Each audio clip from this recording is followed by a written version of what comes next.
Class है 2/12/68। रूहानी बच्चों को रूहानी बाप समझा रहे हैं, क्योंकि एक है रूहानी बाप की मत और दूसरी है आसुरी मत।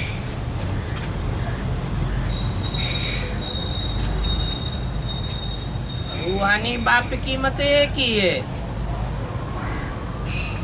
और मत देने वाला बाप भी एक ही है, और आसुरी मत देने वाले अनेक हैं। ये है ही असुरों की दुनिया। आसुरी मत बाप की नहीं कहेंगे, क्योंकि असुर कहा ही जाता है जो सुर में सुर मिला करके बात नहीं करते, उनको कहा जाता है असुर। बात को बेसुरी कर देते हैं, कोई तुकतान ही नहीं। रावण को बाप तो नहीं कहेंगे ना, क्योंकि अनेक मुख हैं, तो अनेक मुखों में से एक सुर निकलेगा या अनेक सुर निकलेंगे। अनेक सुरों वाली बात को आसुरी मत कहा जाता है।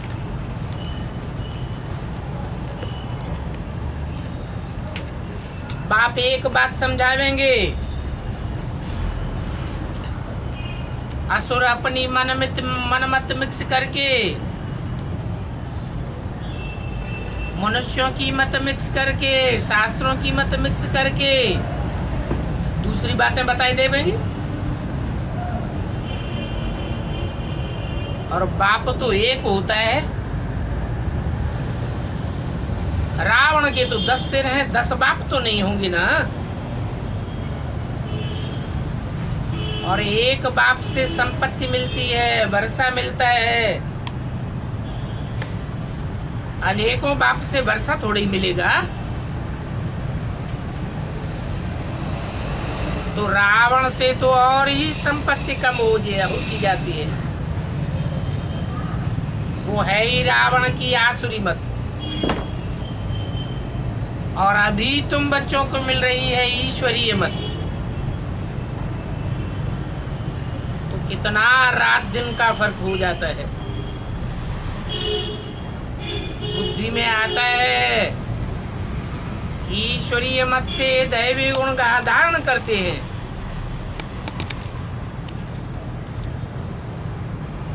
क्योंकि ईश्वर आकर के आसुरी मनुष्यों को देवता बनाते हैं, अर्थात नर को नारायण जैसा बनाते हैं, तो दैवी गुण धारण कराते हैं। और ये बातें सिर्फ तुम बच्चे ही बाप द्वारा सुनते हो, और कोई को तो ये मालूम ही नहीं पड़ता है कि ईश्वरीय मत कहाँ ले जाती है और आसुरी मत कहाँ ले जाती है। ईश्वरीय मत दिव्य लोक, देवताओं के लोक में ले जाती है, और आसुरी मत वैश्यालय में ले जाती है।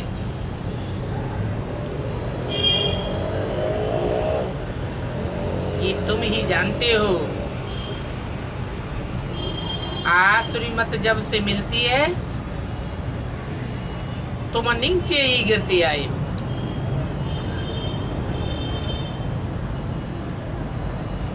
नई दुनिया से थोड़ा थोड़ा गिरते हो।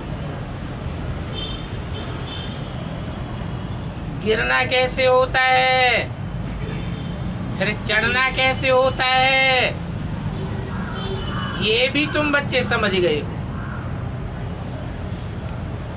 इस एक जन्म में जबकि बाप आए हैं संगम युग पर, तब ही चढ़ना होता है, बाकी जन्मों में उतरना होता है। पहले धीरे धीरे उतरते हो, बाद में रावण की मत मिलती है तो तेजी से उतरने लग पड़ते हैं। अभी तो श्रीमत तुम बच्चों को मिलती है फिर से श्रेष्ठ बनने के लिए। तुम यहाँ श्रेष्ठ बनने के लिए आए हो ना, तो तुम जानते हो कि हम श्रेष्ठ मत फिर कैसे पावेंगे। अपनी ऊंच पद तुम अनेक बार श्रीमत से पाए हो, फिर पुनर्जन्म लेते लेते नीचे गिरते आए हो, फिर एक ही बार चढ़ते हो। और चढ़ने में भी नंबरवार पुरुषार्थ अनुसार तो होते ही है। एक जैसे पुरुषार्थी तो हो ही नहीं सकते। बाप समझाते हैं चढ़ने में भी टाइम लगता है। पुरुषोत्तम संगम युग का भी टाइम पूरा एक्यूरेट है, तो ड्रामा बड़ा ही एक्यूरेट चलता है। और ये है बहुत वंडरफुल। बच्चों को समझने में बड़ा सहज आ जाता है कि बाप को याद करना है और वर्षा लेना है, बस, और तो कोई बात नहीं। परंतु पुरुषार्थ करते हैं तो कईयों को कठिन भी लगता है। इतना ऊंच पद पाना कोई सहज थोड़े ही हो सकता है। बहुत सहज बाप की याद और सहज वर्षा बाप का ही मिलता है तो सेकंड की बात।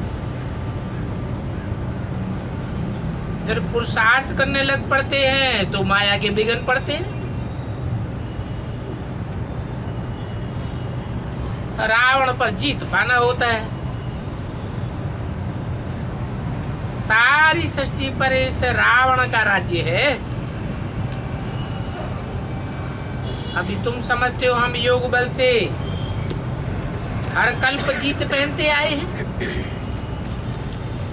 कोई नई बात तो है नहीं। अभी भी हम जीत पहनेंगे। रावण पर जीत पहनाने वाला कोई साधु संत महात्मा नहीं है।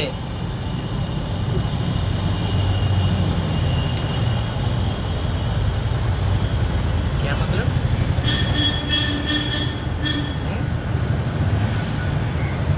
महात्मा नहीं है, महान आत्मा नहीं है। अरे महान आत्मा तो छोटा हो गया, परमात्मा है। परमात्मा तो है, परंतु आता किसमें है? इसमें आता है, मनुष्य तन में आता है। और मनुष्यों में भी कौन से मनुष्य तन में आता है?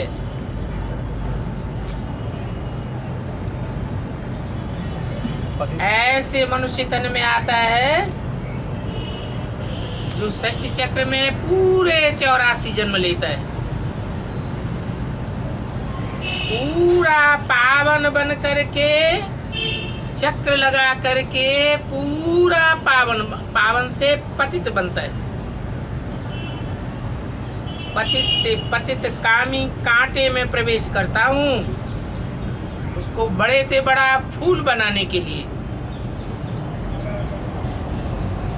तो फिर साधु संत महात्मा कहेंगे? साधु संत महात्मा तो नहीं कह सकते। हाँ, ये कहेंगे उस तन के द्वारा सिखलाने वाला बेहद का रूहानी बाप है। भक्ति मार्ग में भी तुम बाबा बाबा कहते आए हो।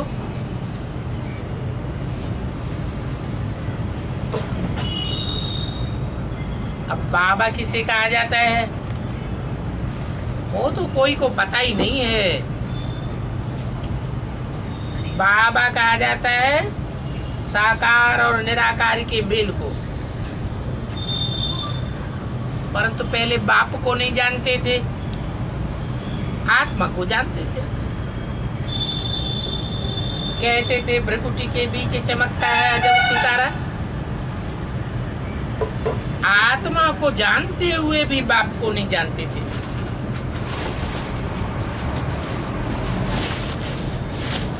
गीता में भी लिखा तो है ना, अणोणीयान सम्मनुस्मरेत, अणु से भी अनुरूप आत्मा है। तो ऐसे तो नहीं जानते थे, जानते तो थे कि आत्मा अनुरूप है। तो आत्माओं का बाप भी कैसे होगा? सांप लंबा है, सांप का बाप लंबा ही होगा। चींटी छोटी सी है तो चींटी का बाप भी छोटा सा ही होगा। तो आत्मा अति सूक्ष्म ज्योति बिंदु है, अणु है, तो बाप भी तो अणुरूप ही होगा ना। तो देखो कैसा विचित्र ड्रामा है। इतनी छोटी सी बात भी कोई की बुद्धि में आई नहीं कि अणुरूप आत्मा का बाप भी अणुरूप अति सूक्ष्म ज्योति बिंदु है और उसका बड़ा रूप भक्ति मार्ग में शिवलिंग बनाया है। हाँ, कहते थे हे परमपिता परमात्मा, याद करते थे फिर भी जानते नहीं थे। ना आत्मा के ऑक्यूपेशन को जानते थे और न परमात्मा के ऑक्यूपेशन को पूरा जानते थे। तो बाप ही खुद आकर के समझाते हैं। बाप बिगड़ तो कब कोई रियलाइज करा ही नहीं सकता। क्या अभी कौन सा कोर्स चल रहा है बच्चों का? रियलाइजेशन कोर्स चल रहा है। रियलाइज करो कि कौन सत्य बताते हैं, सत्य बात बताकर सत्य की स्थापना करते हैं, और कौन झूठ बता करके झूठ खंड की स्थापना कराई देते हैं।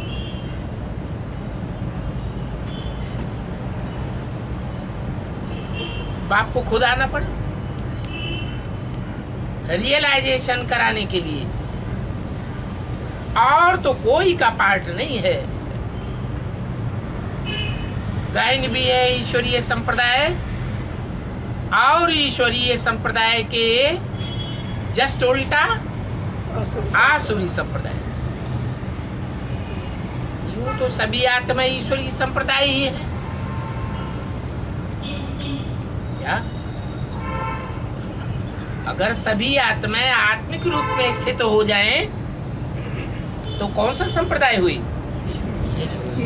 ईश्वरीय संप्रदाय है। फिर पार्ट बजाने के लिए ईश्वरीय संप्रदाय से दैवी संप्रदाय बनकर के पार्ट बजाते हैं। इतना समझना तो बहुत सहज है, परंतु ये बातें याद रहें, इसमें माया बिगड़ डाल देती है, बातों को भुलाए देती है। बाप कहते हैं नंबरवार पुरुषार्थ अनुसार याद करते करते जब ड्रामा का अंत होगा, अर्थात पुरानी दुनिया का अंत होगा, तो नंबरवार पुरुषार्थ अनुसार राजधानी स्थापन हो ही जाएगी।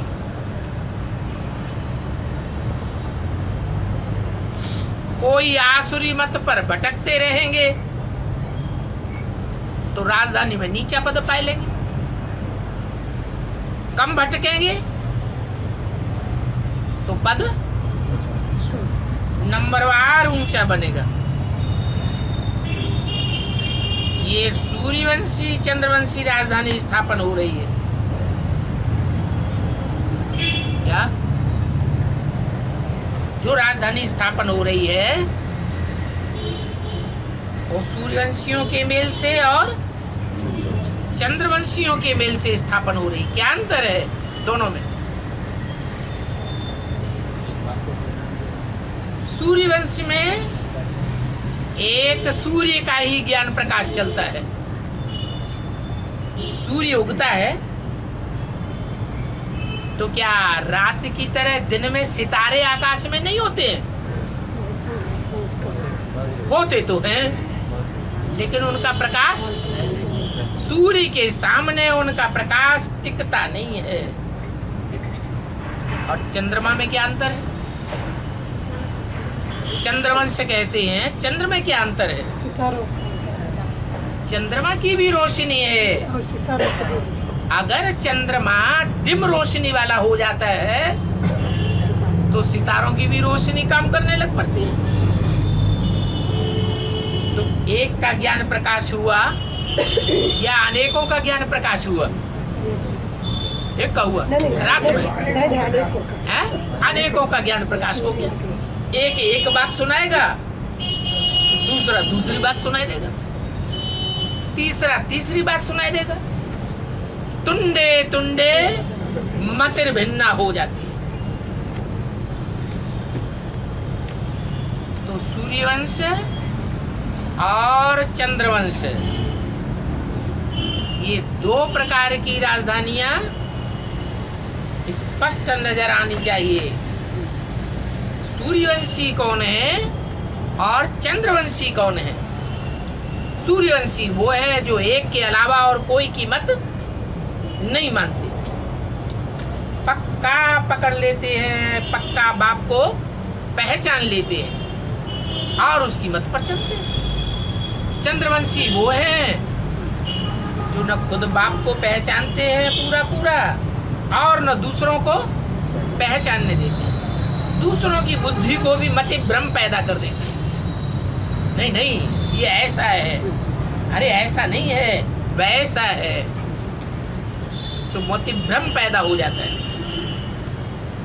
अब शास्त्रों से तो ये बातें कोई समझ नहीं सकता क्या कि सूर्यवंश में और चंद्रवंशियों में क्या अंतर है। हाँ, बाप जो राजधानी स्थापन करते हैं उसमें सूर्यवंशी और चंद्रवंशी दोनों का मेल है। क्या क्या अंतर पड़ता है? मेल जो मेल है उसमें अंतर क्या पड़ता है? अंतर ये पड़ता है कि जो सूर्यवंशी है वो डायरेक्ट बाप से इसी जन्म में इसी शरीर से वर्षा लेते हैं, और जो चंद्रवंशी है चंद्रवंशी जो है वो उस शरीर में प्रवेश तो करते हैं परंतु अपने शरीर के द्वारा वर्षे की अनुभूति नहीं कर पाते। उनको अपना शरीर कहाँ मिलेगा? उतरती कला का जब ड्रामा शुरू होगा तब उनको जन्म मिलेगा। तो कितना भारी अंतर पड़ जाता है।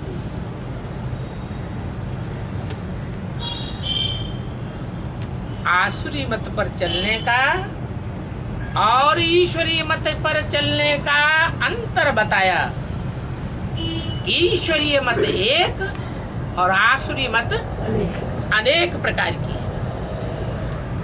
अनेक प्रकार की मत पर चलते हैं तो क्या हाल होता है, और एक की मत पर चलते हैं तो क्या हाल होता है। ये बुद्धि में बैठने की बात है। अभी गीता आदि तो इसने भी बहुत पढ़ी है। किसने? ब्रह्मा बाबा ने। अभी बाप कहते हैं ये भक्ति मार्ग का भूसा है। जो भी गीता पढ़ी है वो भक्ति मार्ग का भूसा है। चलो वो तो भक्ति मार्ग में पढ़ी 63 जन्म। अब इस जन्म में इस जन्म में अंतर क्या पड़ता है?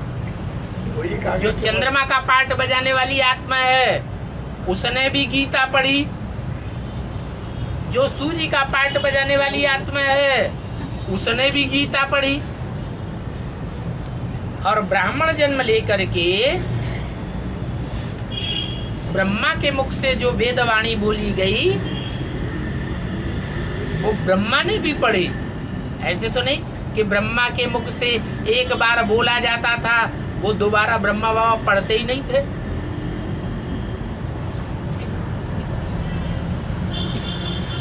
पढ़ते तो थे। इसने भी पढ़ी है और तुमने भी पढ़ी है। वेदवाणी तुमने भी पढ़ी, वेदवाणी इसने भी पढ़ी, इसके फॉलोअर्स ने भी पढ़ी। अंतर क्या है? लोग समझा नहीं तो समझा है। अंतर ये है कि ये बच्चों की रग में आ जाता था और तुम एक बाप के सिवाय और किसी के प्रभाव में नहीं आते हो। बाप कहते हैं सिर्फ पढ़ना करना, सुनना और सुनाना, ये तो भक्ति मार्ग का भूसा है।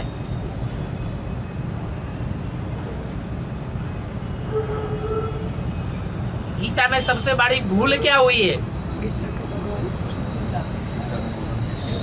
बड़ी से बड़ी भूल हुई है दुनिया की। गीता का भगवान कृष्ण को समझ लिया है, साकार को। तो गीता ही झूठी हो गई, और जो गीता झूठी हो गई वो झूठी गीता सारा का सारा भूसा हो गया। सार तो निकल गया। गीता का जो सर्वनाइजर बाप है उसका तो पता ही नहीं। तो जब बाप गीता में से निकल गया, बाप की जगह बच्चे का नाम डाल दिया, तो बड़े से बड़ा भारी जुल्म हो गया। क्या जुल्म हो गया? क्या जुल्म हो गया? गीता है माता और गीतापति है भगवान, और गीतापति भगवान की जगह उसका सर्वनाइजर किसको मान लिया? कृष्ण बच्चे को मान लिया। तो आज की दुनिया का क्या हाल हो गया? कोई भी धर्म संप्रदाय में चले जाओ, कोई भी उनके परिवार में चले जाओ, माताओं का क्या हाल है? और खुदा न खास्ता बाप मर जाए तो माता और बच्चे का क्या सलूक रह जाता है? बच्चा माँ के ऊपर कंट्रोल करता है या माँ बच्चे के ऊपर कंट्रोल करती है? कौन किसका कंट्रोलर रहता है? बच्चा माता का कंट्रोलर हो जाता है। घर घर में गीता का भगवान, माता का भगवान, माता का पति परमेश्वर, कंट्रोलर, चलाने वाला बच्चा बन करके बैठ गया। कितना भारी जुल्म हो जाता है। अभी बाप कहते हैं ये भक्ति मार्ग का भूसा बुद्धि में से निकाल दो। क्या जो गीता आदि पढ़ी है इनकी कोई वैल्यू नहीं है। लकड़ी की भूसी की वैल्यू क्या होगी? भक्ति मार्ग की कोई वैल्यू नहीं। परंतु जब भक्ति मार्ग है तब तो वो ही चलता है।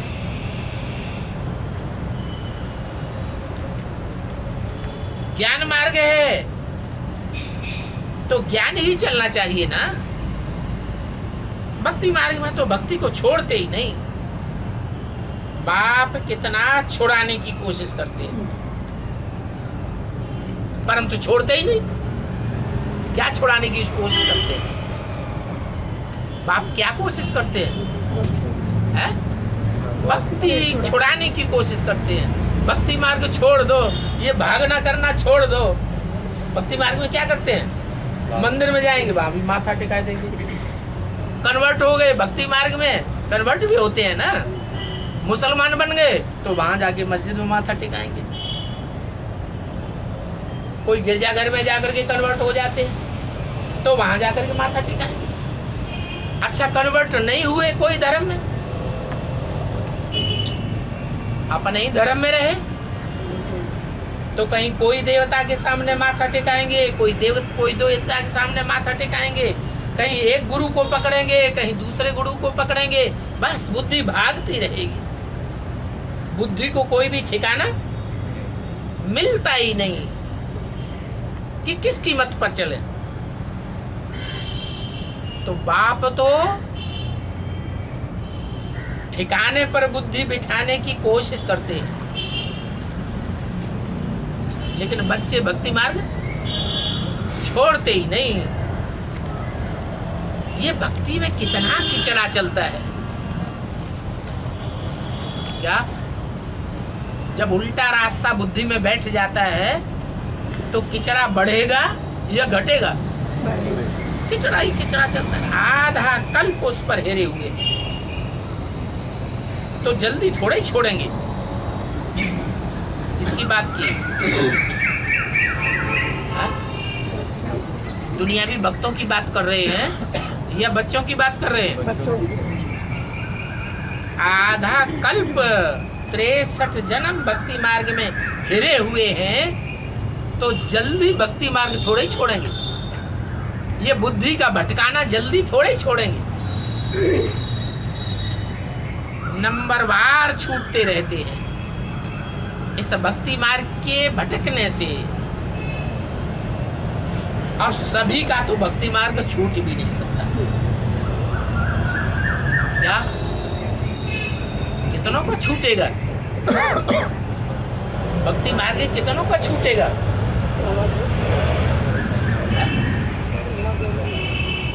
ब्रह्मा का भक्ति मार्ग छूटा, दे रहे थे तो छूटा नहीं। अच्छा, उनके भक्तों का भक्ति मार्ग छूट गया, उनके फॉलोअर्स का छूटा, उनका भी नहीं छूटा। तो सारा मदार पुरुषार्थ पर है। पुरुष अर्थात आत्मा,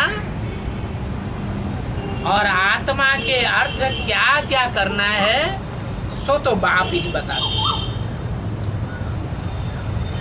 देह के पोषण के लिए तो रावण बताता है, रावण संप्रदाय वाले बताते हैं नौकरी करो, धंधा करो, ये करो, वो करो। और आत्मा के पोषण के लिए सिर्फ बाप ही बताते हैं कि 21 जन्म का पोषण तो मैं पक्का करा देता हूँ।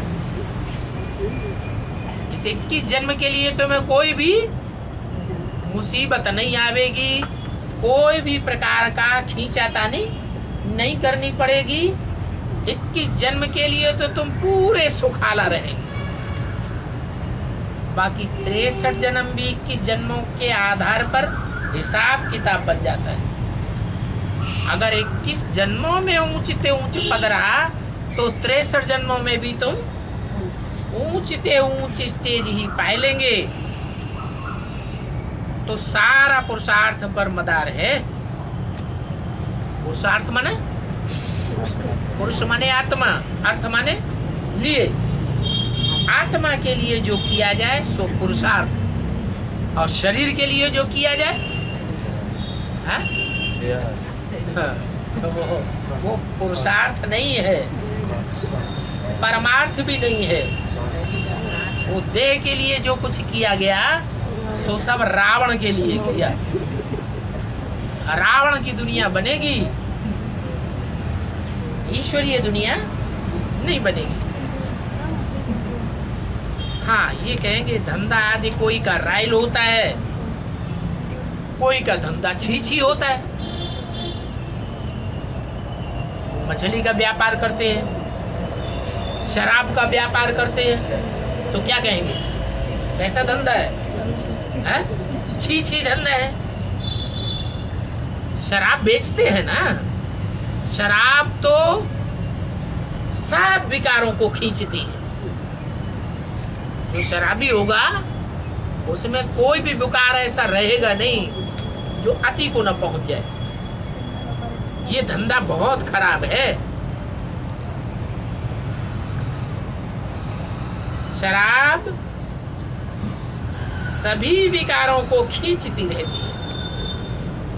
किसको शराबी बनाना, ये धंधा अच्छा नहीं है। बाप राय देंगे, युक्ति से ये धंधा चेंज कर लो।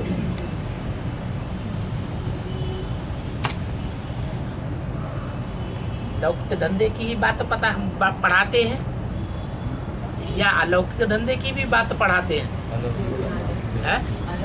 ये जो बात बताई वो लौकिक दुनिया वालों के लिए बताई, उनका धंधा सुधारने के लिए बताई, या अलौकिक में भी कोई शराब का धंधा होता है? अलौकिक में क्या होता है? क्या संकल्प?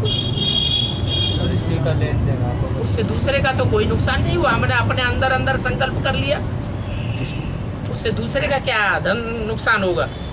यहाँ तो बोला किसी को शराबी बनाना ये धंधा बहुत खराब है। हमने अंदर अंदर संकल्प कर लिया, उससे दूसरे के ऊपर क्या असर पड़ेगा?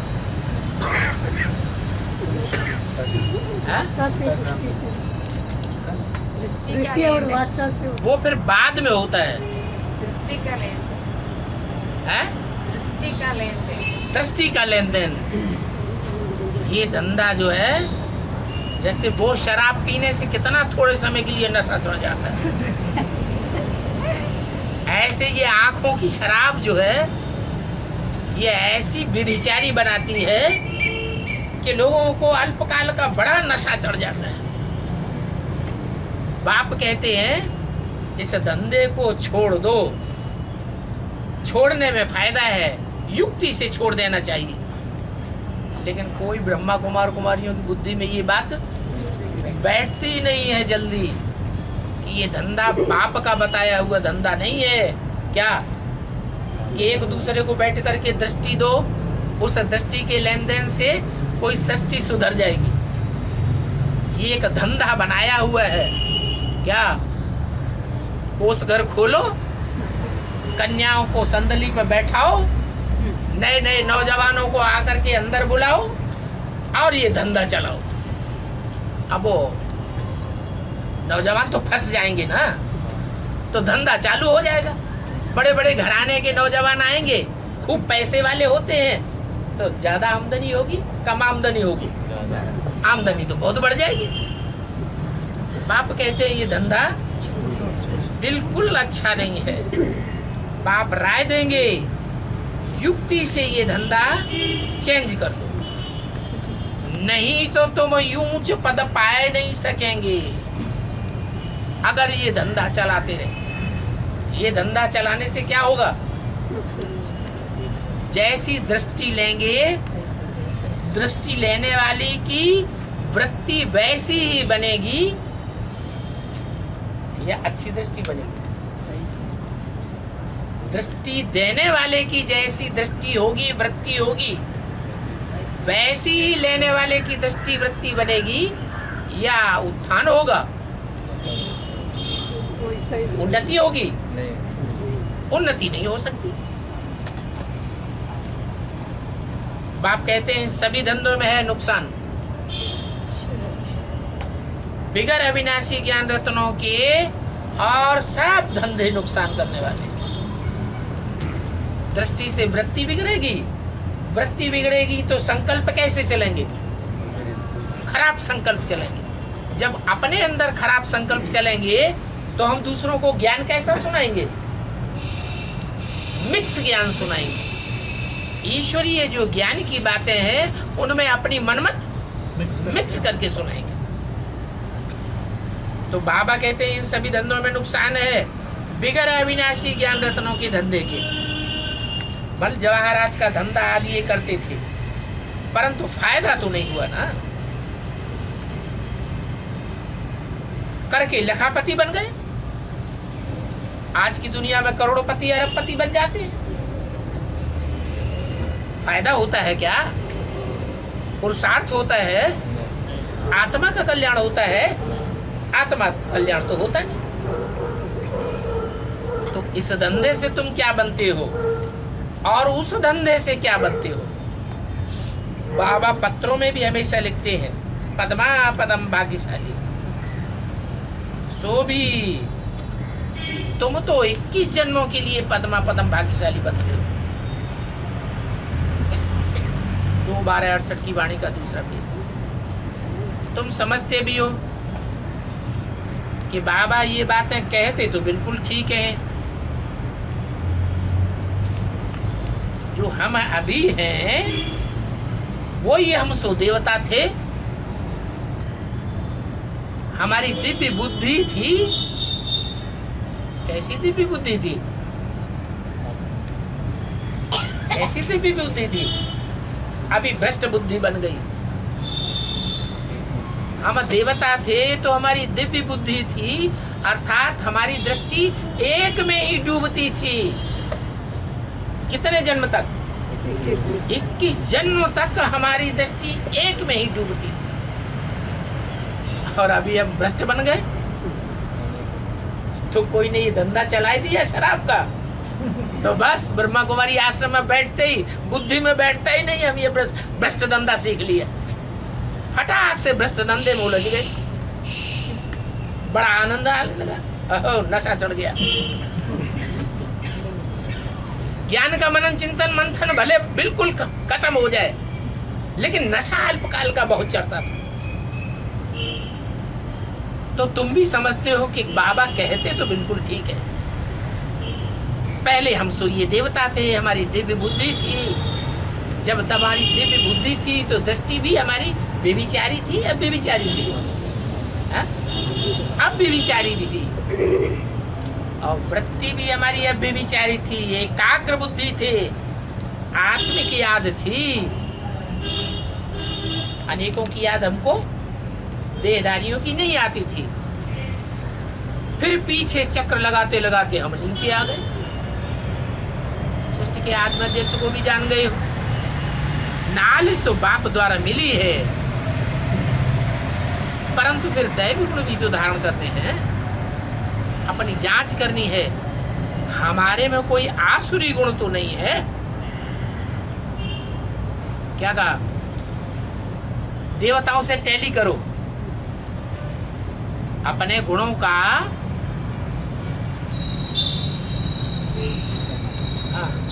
देखना चाहिए कि हमारे अंदर जो गुण हैं वो देवताओं से मिलते जुलते गुण हैं।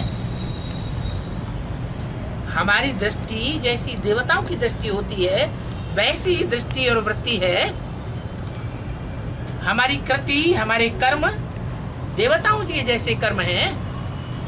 हम जिन कर्म इंद्रियों से कर्म करते हैं वो श्रेष्ठ कर्म है या भ्रष्ट कर्म है, ये तो बाबा भी जानते हैं।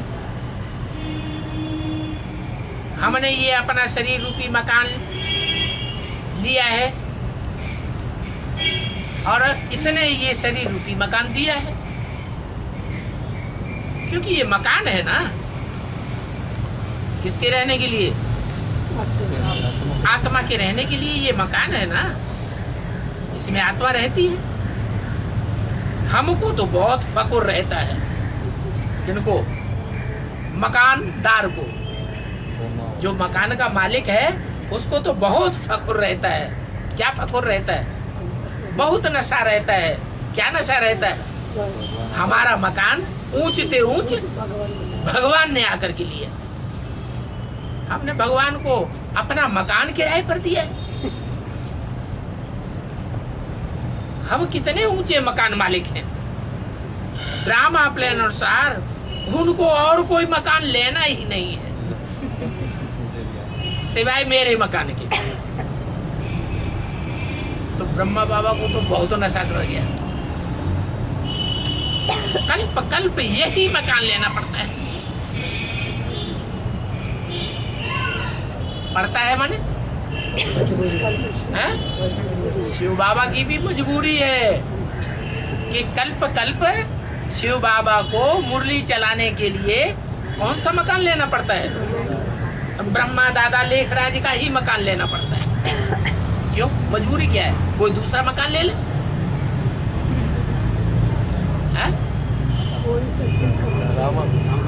हाँ, माता गुरु का उद्धार करना पड़े पहले। सबसे ज्यादा पतित कौन हुए हैं? है? माता सबसे ज्यादा पतित माताएं हुई। माताओं में भी एक होती है स्त्री चोला सी माताएं, और एक होती है संस्कार, अनेक जन्मों के संस्कार उनमें ऐसे हैं जो माता का पार्ट है, अर्थात आत्मा का ऐसा पार्ट है कि अनेक जन्म जन्मांतर उन्होंने माता जैसा पार्ट बजाया। तो वो आत्मा कौन? तो एक ब्रह्मा ही है। तो बोला सबसे ज्यादा पतित माताएं बनी।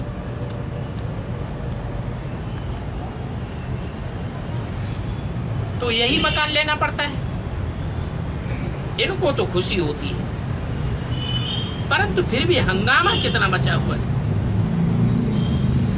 ये बाबा कब हंसी कुड़ी में बाबा को कहते भी हैं, मैं आपका रथ बना तो हमको इतनी गाली खानी पड़ी,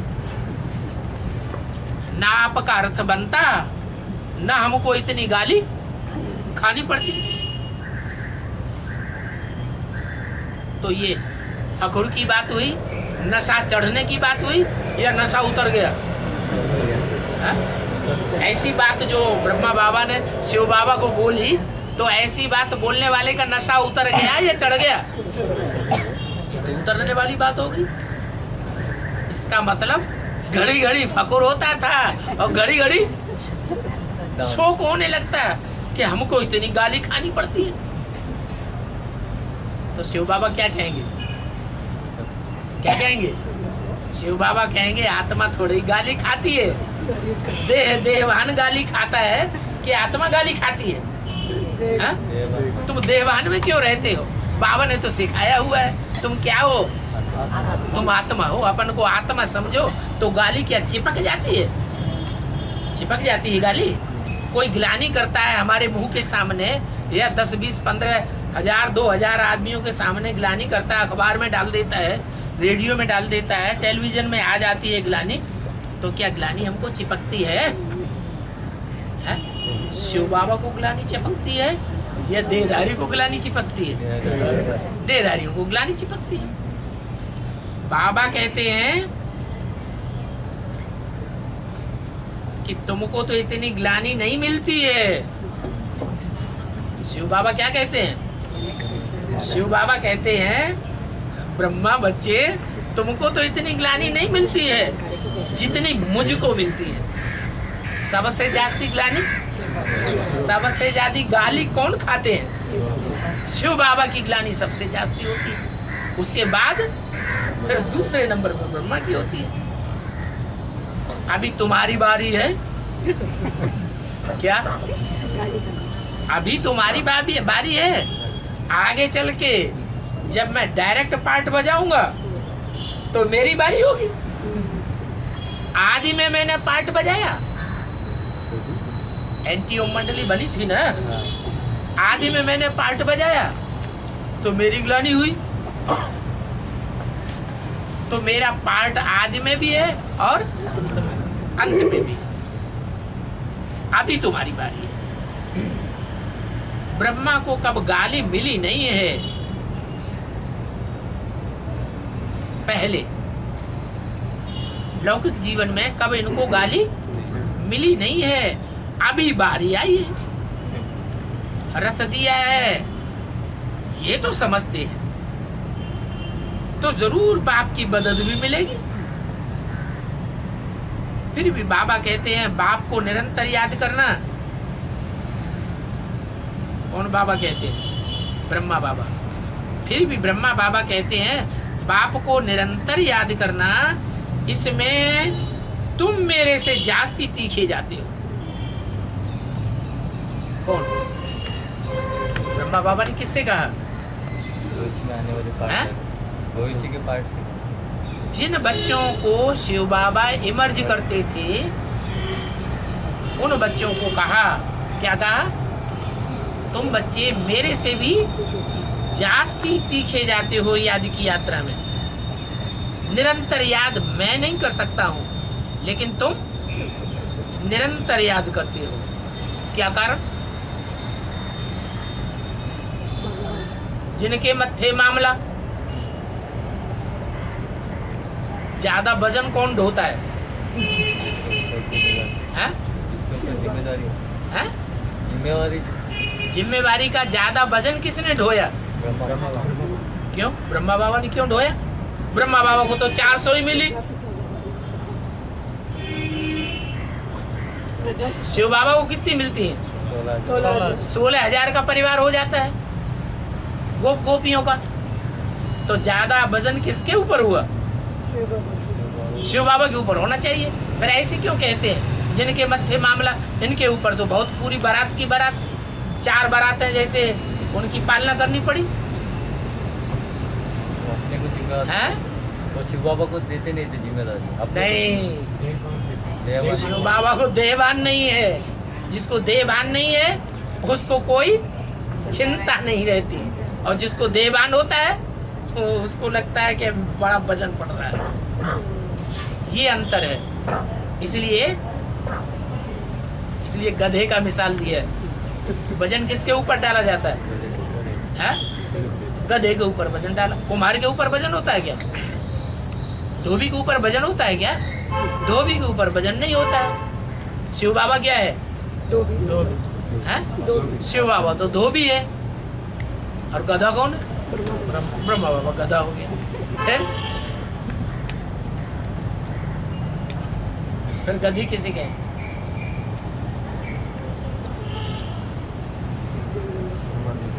हाँ? तो फर्स्ट क्लास पार्ट है छोटी मम्मी का। जगदम्बा को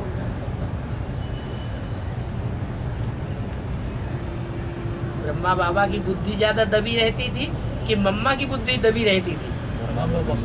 हैं? मम्मा की बुद्धि नहीं दबती थी, बोझ नहीं अनुभव करती थी, इसलिए फर्राटे से ज्ञान बोलती थी, नई नई बातें बोलती थी। मनन चिंतन मंथन करके कितना बढ़िया ज्ञान का फर्स्ट क्लास पॉइंट निकाला जो आज तक कोई ने नहीं निकाला। क्या पॉइंट? हाँ, मैं आत्मा ज्योति बिंदु, तो परमपिता परमात्मा भी ज्योति बिंदु। ये ज्ञान आज तक इसके मुख से निकला ही नहीं।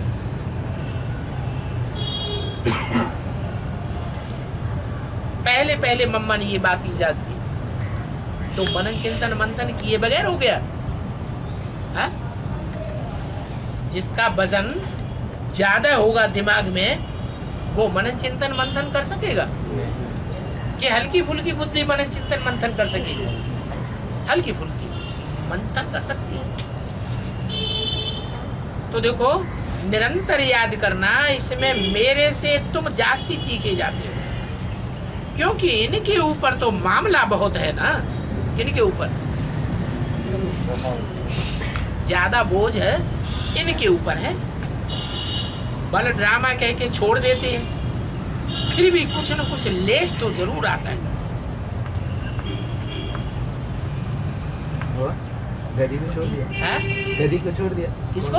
गधी को छोड़ दिया। बोला दादी गधी गधी तो गधी। गधा और गधी बोला।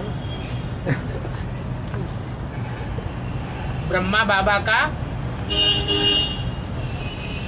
जो आखिरी रूप है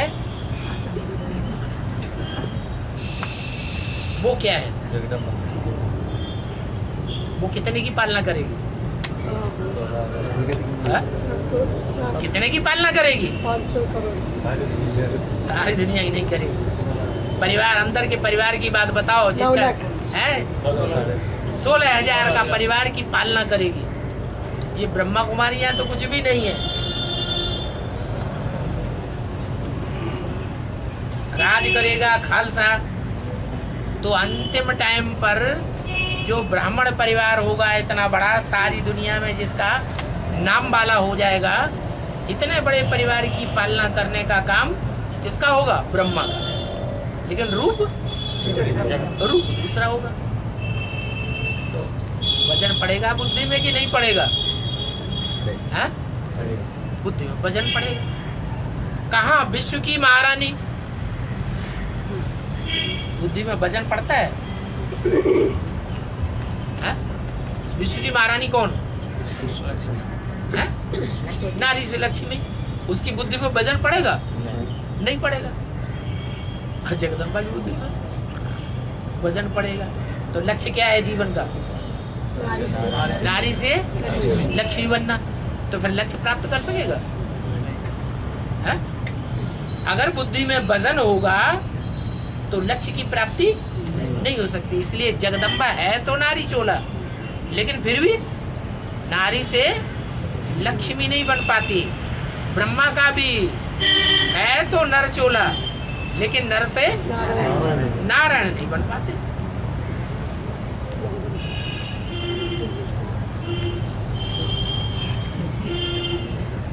तो बोला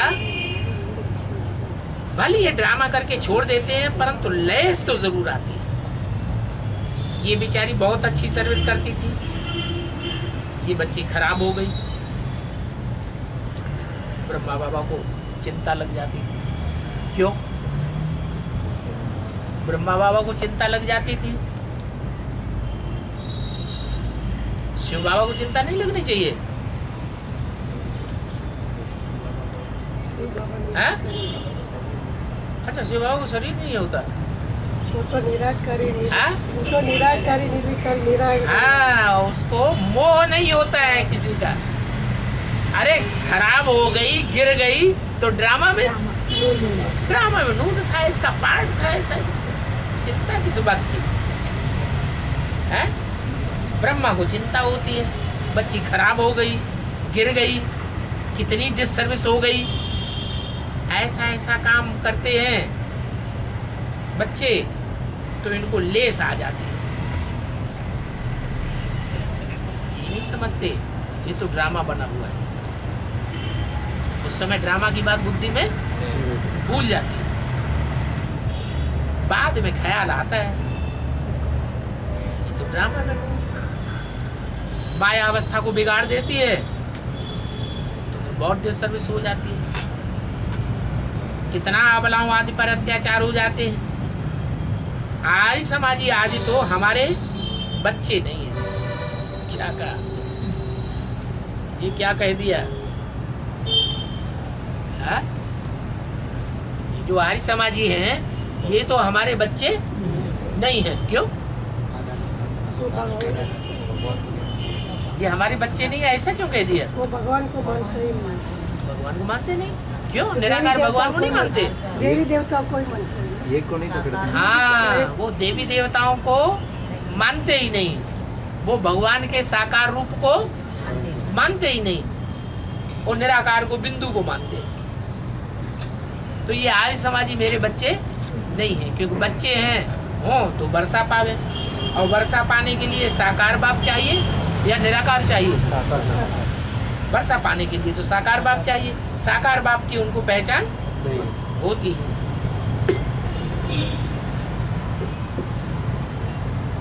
यहाँ तो खुद के बच्चे ही कितनी डिससर्विस करते हैं, उल्टा सुल्टा बकने लग पड़ते हैं। बाप ने समझाया है अगर बकना करना सीखना हो तो किससे सीखो? है? किससे सीखो? आर्य समाजियों से नहीं। आर्य समाजी शास्त्रों को मानते हैं, ये तो ठीक है, लेकिन इतनी बक बक नहीं करते हैं जितनी व्यास ने की है।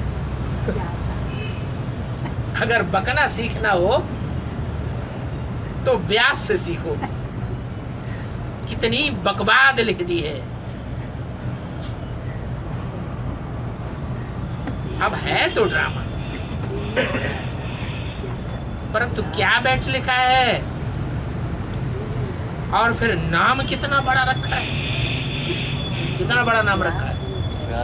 व्यास भगवान। भगवान को कोई शास्त्र आदि पढ़ने का है ही नहीं।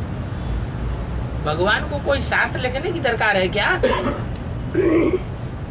भगवान तो बैठ समझाते हैं। जितने भी धर्म पिताएं आए उन्होंने बैठ करके क्या, कोई बाइबल, कोई कुरान, कुछ धम्मपद आदि लिखा क्या? उन्होंने बैठ बोला है, समझाया है, या कुछ लिखा पट्टी की है? नहीं। तो धर्म पिताओं में इन जो भी धर्म के बाप हैं, उन बापों में बाप तो बड़े से बड़ा बाप एक ही है।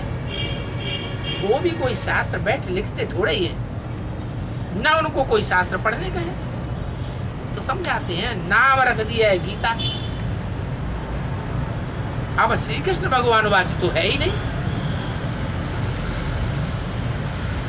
अभी तुम तो जानते हो कि भगवान क्या सुनाते हैं। भगवान कोई शास्त्र आदि नहीं सुनाते हैं। तो देखो व्यास ने क्या क्या बैठ बनाया है। ये भक्ति मार्ग के शास्त्र आदि कितना गिराने वाले हैं। कितना माने? इतना नीचे गिराते हैं जिसका कोई अंत ही नहीं मिलता। वंडर लगता है ये शास्त्र बनते ही क्यों हैं? अरे अर्थ बात खुद बना, उसका अर्थ भी दे बताते जा रहे, जवाब भी दे दिया। बनते क्यों हैं ये शास्त्र? क्यों बनते हैं? हाँ? गिराने के लिए। अच्छा, हिंदू लोग तो शास्त्र पढ़ते हैं, विदेशी लोग तो नहीं पढ़ते। वो क्यों गिरते हैं?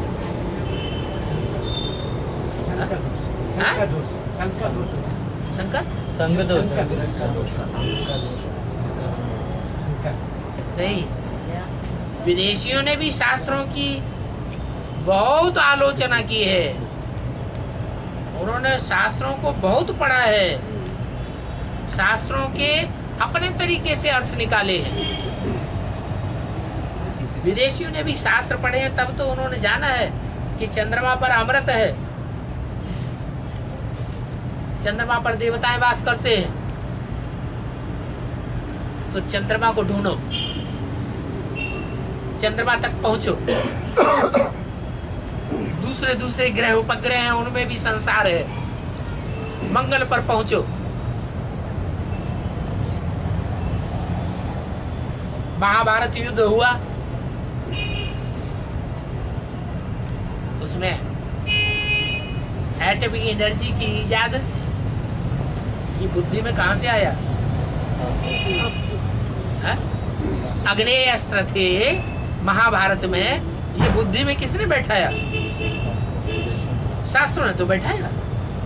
शास्त्रों में तो ये बात लिखी हुई है कि पेट से मूसल निकले, उसे सारे संसार का विनाश कर दिया। तो ये बुद्ध रूपी पेट से विदेशियों के ये मूसल निकलते हैं मिसाइल से। तो उनका भी पतन हुआ, इनका विदेशियों का। बाबा कहते हैं ये सब ड्रामा में डूब है। इसको कहेंगे भावी ड्रामा की, जो इतने शास्त्र आदि बनते हैं। शास्त्रों के बिगर भक्ति कैसे हो सकती है? ये भी बननी है।